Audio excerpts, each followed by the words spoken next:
Viewers, welcome to my YouTube channel Psychoknowledge. तो आज का जो हमारा टॉपिक है वो है एडजस्टमेंट डिसऑर्डर।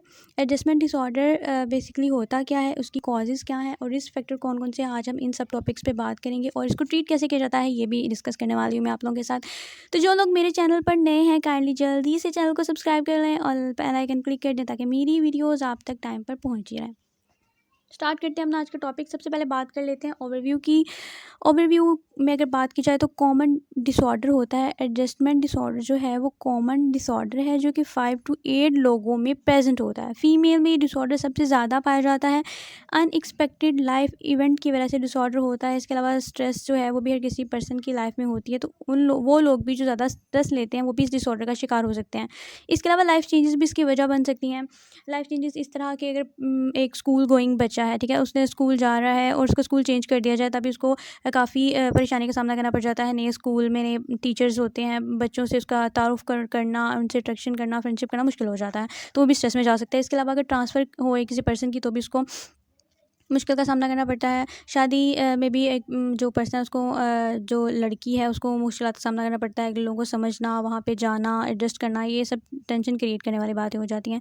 इसमें पर्सन किसी भी स्ट्रेसफुल इवेंट के जवाब में जब वो एंक्शस हो जाता है और ओवर रिएक्ट करना शुरू कर देता है, यानी इमोशंस को, अपने बिहेवियर को और अपने इमोशंस को रिएक्ट इस तरह करने लग जाता है, अलग तरीके से रिएक्ट करने लग जाता है।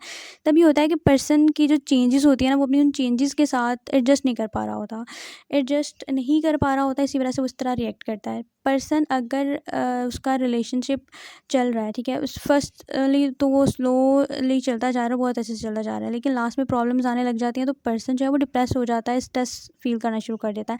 इसके अलावा अगर एक और एग्जाम्पल की बात करें, एक बच्चा है वो टॉप कर रहा है, ठीक है, मुसलसल टॉप कर रहा है।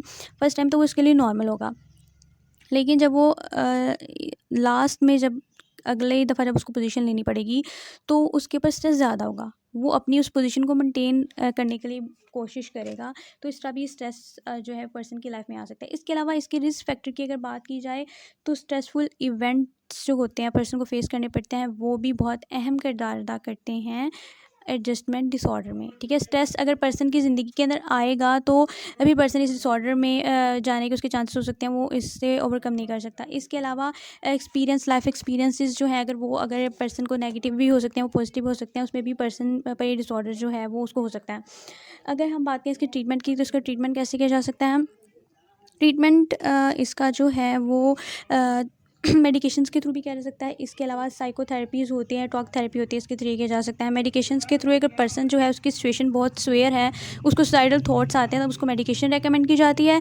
लेकिन अगर ये उसकी हालत जो है वो थोड़ी सी नॉर्मल वाली है तो पर्सन को थेरेपीज़ देकर टॉक थेरेपी में यूज़ की जाती है। सोशल सपोर्ट या काउंसलिंग के थ्रू या टॉक थेरेपी के थ्रू पर्सन को या पेशेंट को बेहतर करने की कोशिश की जाती है। तो व्यूअर्स, ये था हमारा आज का टॉपिक। उम्मीद करती हूँ कि आपको टॉपिक अच्छा लगा होगा, आज को समझ आई होगी। चैनल को लाइक, सब्सक्राइब एंड शेयर ज़रूर कर दीजिएगा।